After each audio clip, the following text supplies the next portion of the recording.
పోవడానికి కారణం ఇదే. సంపూర్ణమైన మెజార్టీని దేశంలో తీసుకొచ్చి రాజ్యాంగాన్ని పూర్తిగా సవరించి ప్రజాస్వామ్య పరిపాలనను ఒకవేళ వీలైతే అధ్యక్ష తరహాల నియంత్రిత పరిపాలన తీసుకొచ్చి ఈ దేశంలో మోడీ అమెరికా తరహాలో ఇలా టోటల్ నియంత్రిత ప్రజాస్వామ్యాన్ని నిర్మించే దిశగా అడుగులు వేస్తున్నారు. సో దీని వెనుక పెద్ద కుట్ర దాగి ఉంది. ఈ డీలిమిటేషన్ ప్రక్రియ వెనుక పెద్ద పెద్ద పెద్ద కుట్ర దాగి ఉంది. దాన్ని దెబ్బ కొట్టకపోతే దాని మీద అన్న చెప్పినట్టుగా పెద్ద ఎత్తున జరగాలి. బంధులు చిన్న చిన్న అఖిలపక్ష సమస్యలు సరిపోవు. పెద్ద ఎత్తున ప్రజా తిరుగుబాటు రావాలి. ర్యాలీలు, నిరసనలు, బంధులు. మన కోదండరాం సారు నాయకత్వంలో ఎట్లయితే తెలంగాణ ఉద్యమం జరిగిందో దక్షిణ భారతదేశం ఉద్యమం కూడా ఆ రకంగా జరగాలి. దానికి ఇంతకుముందు అన్న చెప్పినట్టుగా దేశాయన చెప్పినట్టుగానే స్టాలిన్ లాంటి వాళ్ళు నేతృత్వం వహించాలి. రేవంత్ రెడ్డి లాంటి వాళ్ళు నేతృత్వం వహించాలి. ఎందుకంటే ఒక బలమైన నేతలుగా ఉన్నారు వీళ్ళు ఇక్కడ దక్షిణాదిలో. అక్కడ స్టాలిన్ కావచ్చు, ఇక్కడ రేవంత్ రెడ్డి గారు కావచ్చు, ఇంకా పినరాయి విజయ్ కావచ్చు, ఇట్లా మిగతా వాళ్ళు కూడా చాలా అద్భుతంగా ఒక బలమైన శక్తివంతులుగానే ఉన్నారు దక్షిణ భారతదేశం. కానీ సంఖ్యాపరంగా చూసుకుంటే వాళ్ళకి తక్కువ ఉన్నది. మన పార్లమెంటు సభ్యులు ఎంత 130 మంది, ఇప్పుడు పెంచితే దాదాపు 200 అవుతారు. కానీ వాళ్ళ సంఖ్య ఎంత 600 చిల్లర అవుతుంది. పెంచితే 600 చిల్లర అవుతారు. ఇప్పుడు 400 ఉన్నారు, పెంచితే 600 చిల్లర అవుతారు. అంటే వాళ్ళ సంఖ్య మనకంటే ఇప్పుడు అసలు దక్షిణ భారతదేశంతో పనే లేదుగా. ఇప్పుడు కూడా పని లేదు అనుకోండి. ఒక మాటలో చెప్పాలంటే ఇప్పుడు కూడా పని లేదు. ఎందుకంటే 303 సీట్లతోని ఆల్రెడీ బీజేపీ సంపూర్ణమైన మెజారిటీ సంపాదించుకోగలిగింది.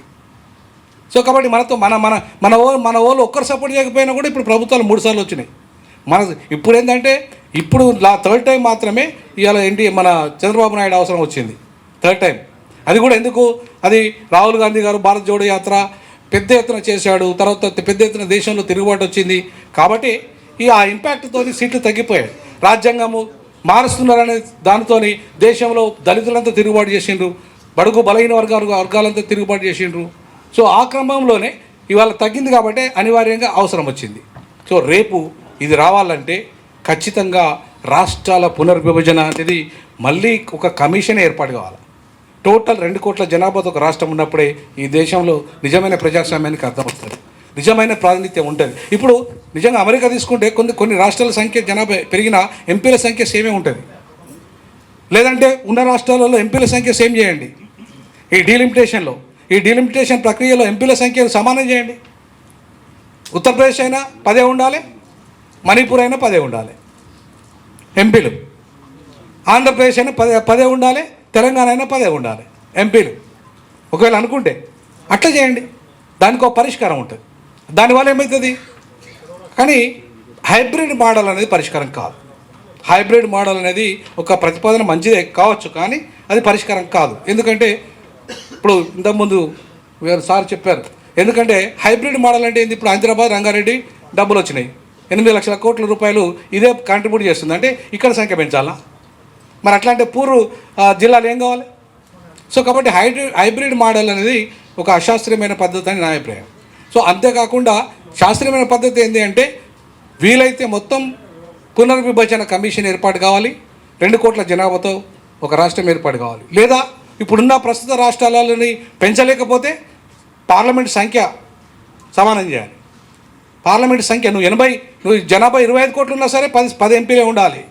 నువ్వు ఇక్కడ 1 కోటి మంది జనాభా ఉన్నా 10 ఎంపీలే ఉండాలి. లేదా 10 లక్షల జనాభా ఉన్నా 10 ఎంపీలే ఉండాలి. సమానమైన ప్రాతినిధ్యం ఉండాలి. సో ఆ రకమైన డీలిమిటేషన్ ప్రక్రియను మనం ప్రతిపాదించినా కూడా రేపు ఇది ఒక రకంగా ఉపయోగపడుతుంది. ఇంకంతేకాకుండా ఇంకా చాలా అంశాలు ఉన్నాయి, కానీ టైం లేదు. అన్న నా వైపు చూస్తున్నాడు కాబట్టి ఇక నేనేమంటున్నానంటే రొటేషన్ పద్ధతిలో ప్రధానమంత్రి 10 ఉండాలి. రొటేషన్ పద్ధతిలో నువ్వే ఎందుకు ఉండాలి? ఉత్తరాది నువ్వు ఎప్పటికి ఎందుకు ఉండాలి ప్రధానమంత్రిగా? మేమెందుకు ఉండద్దు? కాబట్టి రొటేషన్ పద్ధతిలో ప్రధానమంత్రి 10 ఉండాలి. అట్లాగే డిప్యూటీ ప్రైమ్ మినిస్టర్స్ ఉండాలి. నువ్వు ప్రధానమంత్రి ఒక ప్రాంతానికి ఉంటే మిగతా ప్రాంతాలకి అది డిప్యూటీ ప్రైమ్ మినిస్టర్స్ ఉండాలి. ఇవాళ లేకపోతే ఏమవుతుంది? మీ ఒక్కరిదే రాజ్యం అయిపోయింది. అక్కడ మీరు ఒక్కరే నిర్ణయాలు చేస్తున్నారు. మేమెందుకు ఉండాలి మరి ఈ దేశంలో? మేము ఉండాలంటే మా భాగస్వామ్యం ఉండాలి కదా అక్కడ. కాబట్టి మీరు ప్రధానమంత్రిగా ఉంటే మిగతా ప్రాంతాలు ఏవైతే ఉన్నాయో ఉత్తరాది వాళ్ళు ప్రధానమంత్రి ఉంటే దక్షిణాది నుండి, తర్వాత మధ్య భారతదేశం నుండి, ఈశాన్య భారతదేశం నుండి ఉప ప్రధానమంత్రులు ఉండాలి. అట్లాగే మీకు ఢిల్లీలో పార్లమెంట్ ఉన్నట్టుగానే మాకు హైదరాబాద్లో ఉండాలి, కోల్కతాకు కూడా ఒక పార్లమెంట్ ఉండాలి. 3 సెషన్స్ పెడుతున్నాం కదా, ఓ సెషన్ అక్కడ పెట్టండి ఢిల్లీలో, ఓ సెషన్ హైదరాబాద్లో పెట్టండి, ఓ సెషన్ కోల్కతాలో పెట్టండి. ఎందుకంటే ఈశాన్య రాష్ట్రాలలో ఆ పార్లమెంటు నడుస్తున్నట్టుగా ఉంటుంది, మా దక్షిణ భారతదేశంలో పార్లమెంటు నడుస్తున్నట్టుగా ఉంటుంది, మీ ఈశాన్య రాష్ట్రంలో నడుస్తున్నట్టుగా ఉంటుంది. అంటే ఈ పరిపాలన ఫలాలు ఒక ఉత్తర భారతదేశానికి ఎందుకు రావాలి? దక్షిణ భారతదేశం అనుభవించొద్దా? ఈశాన్య రాష్ట్రాలు అనుభవించొద్దా? సో ఈ రకంగా మనకి ఇవాళ ప్రతిపాదన అంబేద్కర్ గారు ఎప్పుడో ప్రతిపాదించారు, హైదరాబాద్లో 2వ రాజధాని చేయండి. మనం ఇంకో ప్రతిపాదన కూడా చేయాలి, ఈశాన్య రాష్ట్రాలు కోల్కతాలో కూడా ఒకటి పెట్టండి. అట్లాగే సుప్రీంకోర్టు బెంచ్లు కూడా ఎందుకు ఏర్పాటు చేయకూడదు? ఇవాళ ఒకటే సుప్రీంకోర్టు ఎందుకు ఉండాలి? ఇవాళ 10 కోట్ల కేసులు ఎందుకు పెండింగ్లో ఉండాలి? కేసులన్నీ 10 కోట్ల కేసులు పెండింగ్లో ఉన్నాయి ఇప్పుడు భారతదేశంలో. ఈ భారతదేశంలో న్యాయ వ్యవస్థ దుర్మార్గంగా ఉంది. ఒక అపియరెన్స్ అక్క చెప్తుంది, ఢిల్లీలో ఒక అపియరెన్స్కు 1 గంట సేపు ఉంటే 5 లక్షల ఫీజు తీసుకుంటుండు ఒక అడ్వకేట్ అక్కడ ఢిల్లీకి పోతే. మరి ఎందుకు ఉండాలి? ఇక్కడ బెంచ్ పెడితే మనకు చాలా తక్కువ ఫీజులో మన వాళ్ళు సుప్రీంకోర్టు బెంచ్ వస్తే నిర్ణయాలు చేసే అధికారం వస్తుంది, కేసులు వేసే అధికారం వస్తుంది మనకు. మన కాడే కాకుండా దక్షిణ భారతదేశమే కాకుండా కోల్కతాలో ఒక బెంచ్ పెట్టండి, బాంబేలో ఒక బెంచ్ పెట్టండి, హైదరాబాద్లో ఒక బెంచ్ పెట్టండి. సో ఈ రకంగా న్యాయ వ్యవస్థ కూడా సమానమైన ప్రాతిపదికగా న్యాయం జరిగే విధంగా ప్రతిపాదనలు ఉండాలి. సో ఇవన్నీ కూడా మనము తీర్మానాలలో పెట్టుకుంటే మంచిది. ఎందుకంటే ఎప్పుడైనా ఒక సొల్యూషన్, ఒక డీలిమిటేషన్ మనము ఒకదాన్నే వ్యతిరేకిస్తున్నాం, దాన్ని వ్యతిరేకించినప్పుడు మనం కొన్ని ప్రతిపాదనలు కూడా చేయాలి. డీలిమిటేషన్ ఏ రకంగా ఉంటే బాగుంటుంది, ఆ రకమైన డీలిమిటేషన్ ఉంటే ఆ ప్రతిపాదన వల్ల వచ్చే ఈ భారత సమాజ నవభారత నిర్మాణంపై పెట్టి నడుస్తున్న విషయాలలో మనం ఉండాలి. ఆర్పిఐ పార్టీ నేను అధ్యక్షునిగా నేను ఖచ్చితంగా కంప్లీట్గా ఈ సమైక్య భారత రాజ్యాంగానికి కట్టుబడి ఉన్నాం. డీలిమిటేషన్లో ఈ సంస్కరణ జరగాల్సిన అవసరం ఉంది. అంతేకాకుండా ఈ తీర్మానాలలో కొన్ని మనం చేయాల్సినవి ఏంటంటే జిల్లాలలో నిరసన కార్యక్రమాలు డీలిమిటేషన్ వ్యతిరేకంగా, అలాగే సభలు సమావేశాలు, అలాగే ఏప్రిల్ 18న ఒక ర్యాలీ అంబేద్కర్ విగ్రహం నుండి నిజాం కాలేజీ వరకు ఒక నిరసన ర్యాలీ, అట్లాగే ఇంకా అన్న చెప్పినట్టుగా బంధులు అవసరం ఒకటి దక్షిణ భారతదేశంలో పెద్ద ఎత్తున కదిలించగలిగితే ఇప్పుడే ఏమన్నా ఈ ప్రక్రియ ఆగుతానైతే నేను అనుకోను. ఈ బిల్లులు ఆగాయి, ఎందుకంటే మహిళా బిల్లు ఆల్రెడీ అన్ని పార్టీల మద్దతు తెలిపినాయి. డీలిమిటేషన్ ప్రక్రియ కూడా ఇవాళ టీడీపీ కానీ లేదంటే వైఎస్ఆర్సీపీ కానీ ఇక్కడ మన బీఆర్ఎస్ కానీ ఇంకా చాలా ప్రాంతీయ పార్టీలు కూడా వాళ్ళకి భాగస్వామ్యం ఉన్నాయి. కాబట్టి ఖచ్చితంగా డీలిమిటేషన్ యాక్ట్ కూడా వచ్చే అవకాశం ఉంటుంది. కాబట్టి 2 తర్వాత నెక్స్ట్ వచ్చేది జమిలీ. ఈ జమిలీ కాడ మాత్రం మనం దెబ్బకొట్టాలి, ఎందుకంటే జమిలీ చాలా ప్రమాదకరమైన బిల్లు. 1 నేషన్ థియరీ అనేది చాలా ప్రమాదం. 1 నేషన్ థియరీ కాదు, అది ఉత్తరాది థియరీ, ఉత్తరాది భాషా థియరీ, ఉత్తరాది ఆధిపత్య థియరీ, ఉత్తరాది ఆర్థిక థియరీ.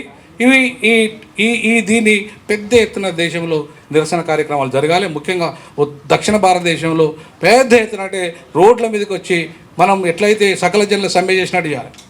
సారు మన కోదండరామ్ సార్ బెస్ట్ ఎగ్జాంపుల్ ఉన్నారు ఇక్కడ.